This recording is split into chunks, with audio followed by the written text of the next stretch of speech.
próprio Google usa o dado de todos nós, sem autorização, para mandar para nós mesmos propaganda. Todos aqui já vivenciaram, e todos conhecem pessoas que dizem, acho que eu estou sendo grampeado. Eu com certeza estou. Mas eu acho que eu estou sendo grampeado porque eu falei que queria comprar um carro vermelho, nunca mais parei de receber propaganda desse tipo de carro da cor vermelha. Óbvio, a partir da primeira consulta no Google que você faz de carro vermelho, os algoritmos depois vão mandar tudo para você sobre isso. Ministro Alexandre, porque carro vermelho já é suspeito mesmo. Então, eu obviamente, em virtude do meu comunismo, eu só consulto o carro vermelho, gravata vermelha, terno vermelho meio cafona. Bom dia, senhoras e senhores. Hoje é 17 de outubro de 2024, são 10 horas e 30 minutos. Humor é tudo, é importante, sobretudo nos tempos bicudos que atravessamos. Vamos em frente. Entrevistado pelo The New York Times, o maior jornal do mundo, o presidente do STF, Luiz Roberto Barroso, informou que o tribunal vai à guerra contra golpistas, mesmo se forem parlamentares. O periódico estadunidense, através do jornalista Jack Nickas, seu correspondente no Brasil, fez uma longa e abrangente matéria com o presidente do Poder Judiciário brasileiro, que declarou ao fim da entrevista que o Supremo não vai recuar nem 1 milímetro e que tempos difíceis exigem medidas difíceis, e quando questionado sobre supostos excessos do tribunal, ele disse isso. A matéria em questão traz em seu bojo as respostas aos questionamentos que o jornalista fez a Barroso sobre medidas duras do STF que até membros do Ministério Público brasileiro e alguns juristas brasileiros cogitam serem duras demais. Ameaças de extremistas de direita, ministros e até policiais da Polícia Federal, invasão e depredação do Supremo, tudo isso justifica no âmbito da matéria as medidas duras e necessárias.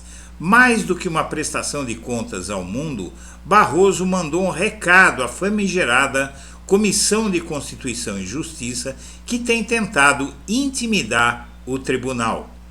Antes de prosseguir, eu quero pedir a você que acompanha o blog da Cidadania que se inscreva no canal, deixe seu like e compartilhe este vídeo.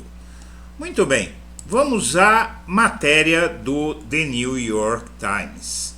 O jornal faz uma matéria longa e quem fez a matéria foi esse rapaz aqui.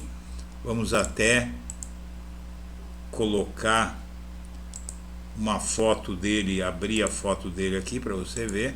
Este rapaz é o correspondente do The New York Times no Brasil. Um belíssimo emprego, diga-se de passagem. Jack Nickas conversou com ministros do Supremo Tribunal Federal, com procuradores de Justiça Federal, com juízes federais e juristas durante a apuração desta matéria. Daniel Silveira, o policial que se tornou congressista da extrema-direita brasileira, estava furioso. Ele acreditava que o Supremo Tribunal Federal brasileiro estava perseguindo conservadores e silenciando-os nas redes sociais e quis tomar uma atitude a respeito. Silveira sentou no seu sofá e começou a gravar. Quantas vezes eu imaginei você na rua levando uma surra, disse no seu discurso virulento contra os ministros do Supremo, os músculos se avolumando através de sua camiseta. Silveira postou o vídeo no YouTube em fevereiro de 2021, completando: "E eu falo por aqui o que eu quiser." O ministro do Supremo emitiu imediatamente a ordem de prisão contra ele. Um ano depois, 10 dos 11 juízes o condenaram e sentenciaram a quase 9 anos de prisão por ameaçá-los.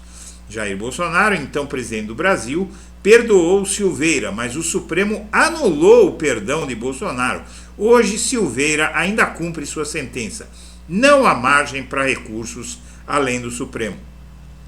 O caso Silveira é peça integrante de uma crise institucional que avança silenciosamente no país. Nos últimos 5 anos, o Supremo tem expandido seus poderes para realizar uma campanha abrangente na defesa de instituições brasileiras de ataques, muitos destes online. Para a esquerda, a ofensiva ajudou a salvar a democracia brasileira. Já para a direita, tem feito do tribunal uma ameaça à própria democracia. Ambos os lados podem estar certos. Aqui a entrevista que o Silveira concedeu logo após fazer as ameaças. E aqui apoiadores de Bolsonaro durante um protesto realizado em setembro deste ano, que inclusive flopou, né? Teve 1/4 do tamanho do protesto de 25 de fevereiro.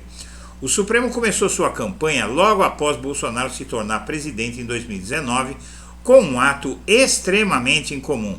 Se concedeu a autoridade para abrir uma investigação criminal dos ataques contra a corte, chamada de inquérito fake news. Tempos difíceis exigem medidas difíceis, como diz o jornalista. Esse ato levou a uma série de investigações sob a liderança de um único juiz, o ministro Alexandre de Moraes. As investigações miraram operadores da extrema-direita que clamavam por um golpe militar depois que o ex-presidente Bolsonaro perdeu a presidência em 2022, ajudando a garantir a transferência de poder. O ministro Alexandre de Moraes também assumiu novos poderes para ordenar operações policiais contra essas pessoas que apenas criticaram o tribunal online, mas depois mostraram, aqui digo eu, que não estavam brincando. Tempos difíceis exigem medidas difíceis. E forçou veículos de imprensa a retirar publicações e ordenou oficiais da Receita a pararem de investigar um outro ministro do Supremo e a esposa. O tribunal também nomeou uma espécie de xerife da internet brasileira. O ministro fez as empresas de tecnologia silenciarem centenas de pessoas nas redes sociais e bloqueou o X de Elon Musk por desobedecer à justiça. Só não consta aqui nessa matéria que uma dessas pessoas ameaçou a família de um delegado da Polícia Federal, colocou mensagens no para-brisa do carro da família desse ministro, desse delegado, não é? Mas vamos em frente. A maioria dos outros 10 ministros tem formalmente apoiado suas decisões, as decisões morais. Agora, 2 anos depois do tumulto da última eleição e 5 anos desde que o tribunal se concedeu novos poderes, a corte tem se mostrado relutante em abrir mão dele. Tempos difíceis exigem medidas difíceis. E aí diz, se não fosse esse inquérito, a democracia no Brasil tinha ruído, segundo Dias Toffoli, 56, que criou o inquérito das fake news. Tempos difíceis exigem medidas difíceis. O presidente do Supremo, o ministro Luiz Roberto Barroso, de 66 anos, disse que impor os padrões de outros países no Brasil seria injusto. Enquanto a Constituição estadunidense protege até mesmo o discurso de ódio sob amparo da primeira emenda, por exemplo, o Brasil não oferece essa proteção.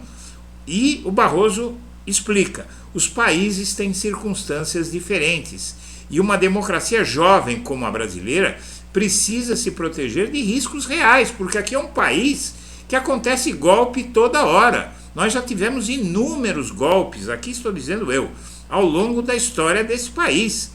Ou seja, é preciso tomar atitudes. Os Estados Unidos não tem tentativa de golpe além daquela que o Donald Trump tentou em 6 de janeiro de 2021 e provavelmente vai ficar impune. Não é? Ele não conseguiu, mas deixá-lo impune está fazendo com que os norte-americanos fiquem com medo da eleição deste ano, na posse daquele que foi eleito esse ano, se não for o Donald Trump. As autoridades norte-americanas temem que, se Trump perder, haja outro 6 de janeiro, não é? Ele afirmou que acredita que já há um término à vista das investigações. Ele é o Barroso, segundo o jornalista. Aqui, arquitetos de Brasília organizaram os prédios principais do Executivo, do Legislativo e do Judiciário de maneira equidistante para representar o equilíbrio entre os poderes. Aqui o Barroso, né? Imbuída de novos poderes, a Suprema Corte Brasileira se tornou uma das altas cortes mais poderosas do planeta, segundo Tom Ginsburg, que monitora cortes ao redor do mundo e é professor de lei constitucional comparada na Universidade de Chicago. Mesmo que algumas de suas decisões possam ser boas e algumas possam fazer sentido, muitos veem esse alcance como realmente excessivo e que tem inibido a livre expressão no Brasil. Em uma democracia, você precisa poder criticar todas as instituições do governo. Só que isso é dito por esse estudioso, mas não leva em conta que aqui esses que criticam, eles não se limitam a criticar, eles entram no prédio do Supremo e arrebentam com tudo, fazem necessidades fisiológicas em cima da mesa dos ministros, quebram tudo, quebram as mesas, quebram as vidraças, não é? E falam em golpe de Estado. A agressividade da corte agora está atraindo a atenção do mundo todo com a ajuda de Elon Musk, um mundo em que o Elon Musk é considerado alguém perigoso. Pergunte-se para a Austrália, por exemplo, ou para o Reino Unido. Sob ordens do ministro Alexandre de Moraes, ao menos 340 contas de redes sociais foram bloqueadas por provedores desde 2020, acarretando a retirada de centenas de milhares de postagens, de acordo com uma análise do New York Times, de uma pequena parte de suas decisões que chegaram ao público. Em alguns casos, o ministro diz que bloqueou as contas porque disseminavam discursos de ódio ou ameaçavam instituições, e deu exemplos. Mas, para mais da metade das contas, o ministro diz que os motivos da remoção estão sob sigilo. Sim, porque tudo isso está ainda sob investigação. O Supremo informou que as empresas de tecnologia podem solicitar esclarecimentos. Essas determinações enfureceram a direita brasileira e, recentemente, a Elon Musk. O bilionário se recusou a acatar as ordens da justiça brasileira. Em seguida, o Alexandre Moraes, bloqueou o X. A disputa pelo poder terminou com uma vitória clara. Musk voltou atrás e cumpriu as ordens. O ministro Alexandre Moraes suspendeu o bloqueio ao X na semana passada, mostrando que ele pode operar no Brasil, contanto que cumpra as ordens do Poder Judiciário do Brasil. Qual a dúvida aí? Existe alguma dúvida que justifique questionar isso? E vamos em frente. Aqui você tem um escritório padrão no STF, aliás, um prédio que eu conheço, viu? É uma cidade. Quem não conhece o Supremo Tribunal Federal em Brasília deveria ir conhecer, porque é impressionante.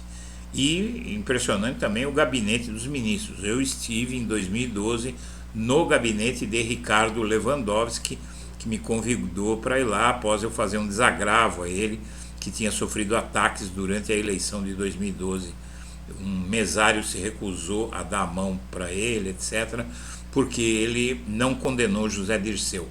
Em entrevistas com o New York Times, 4 altos membros da Procuradoria-Geral da República descreveram as ações do tribunal como uma abrangente tomada de poder.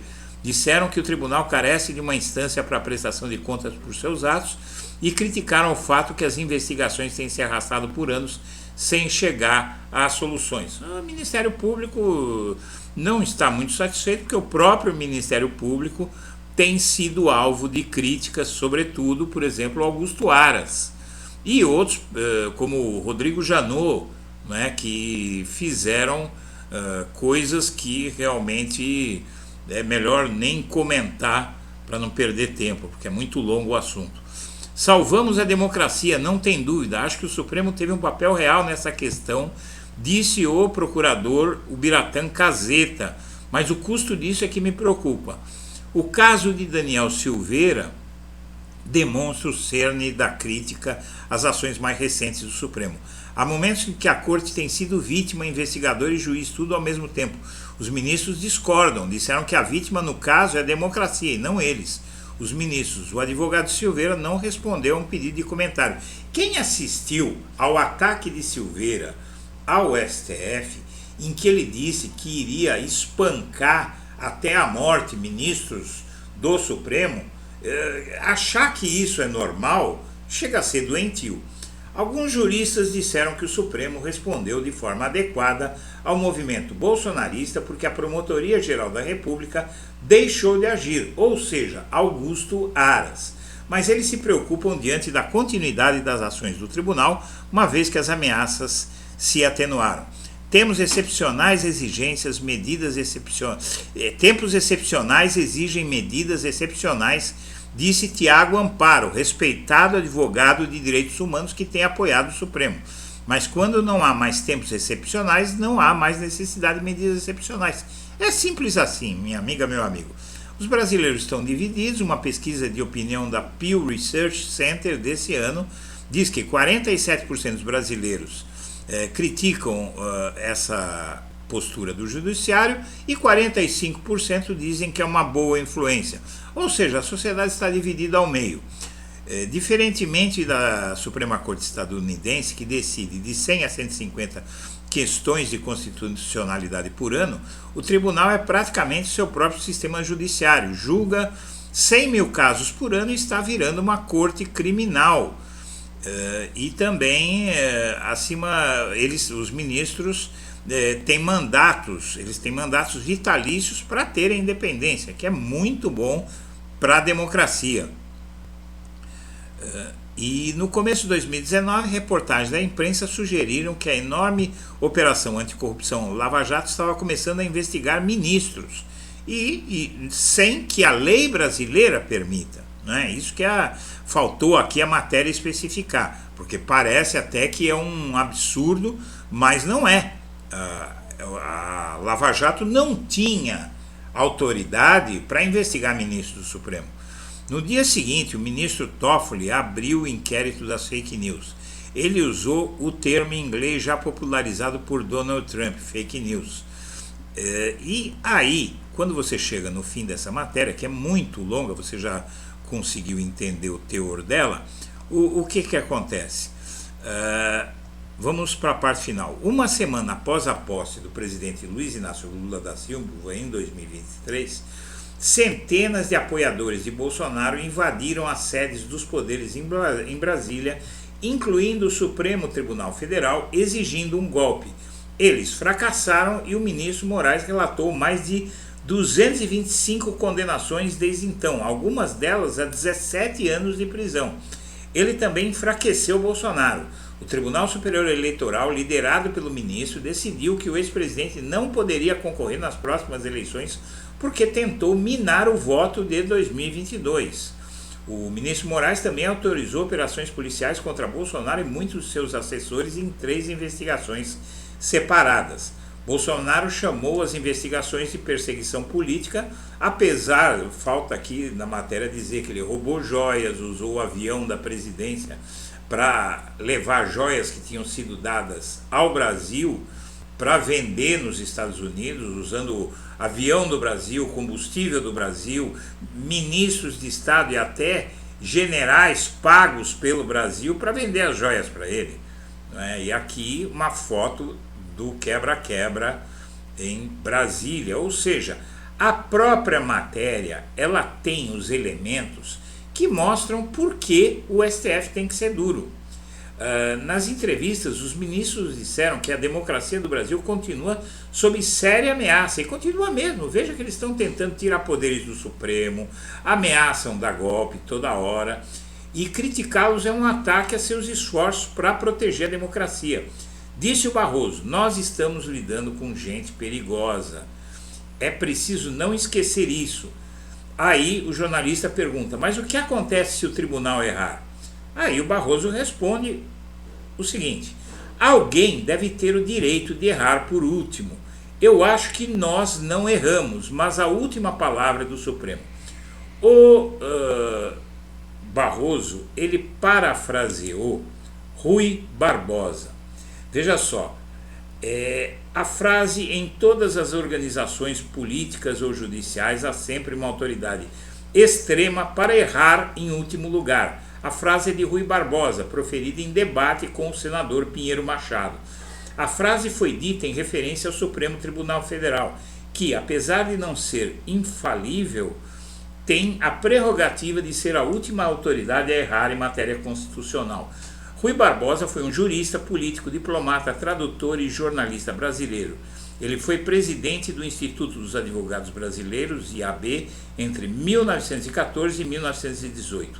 Foi também autor de alterações na Constituição propostas pelo governo provisório após a proclamação da República em 1890.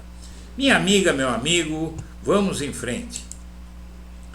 Você tem aqui os deputados que votaram contra o STF numa PEC que queria tirar poderes do Supremo Tribunal Federal, inclusive ter poder de reformar decisões, de mudar, alterar ou até vetar decisões da Suprema Corte de Justiça de um país que a Constituição brasileira diz que é o poder máximo da República. Não sou eu quem digo, nem é o Barroso, nem é o Lula. Quem diz é a Constituição brasileira, aprovada por uma Assembleia Nacional Constituinte em 1988. E é uma Constituição que está valendo hoje no Brasil e todos têm que se curvar a ela. E aqui estão os deputados. Todos eles, ou seja, todos eles não, a grande maioria, esmagadora maioria deles estão sendo investigados pelo STF.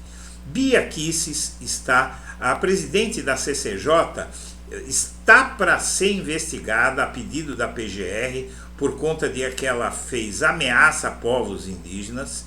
Cristo Nieto, investigada pelo STF. Ramagem, investigado pelo STF. Júlia Zanata, investigado pelo STF.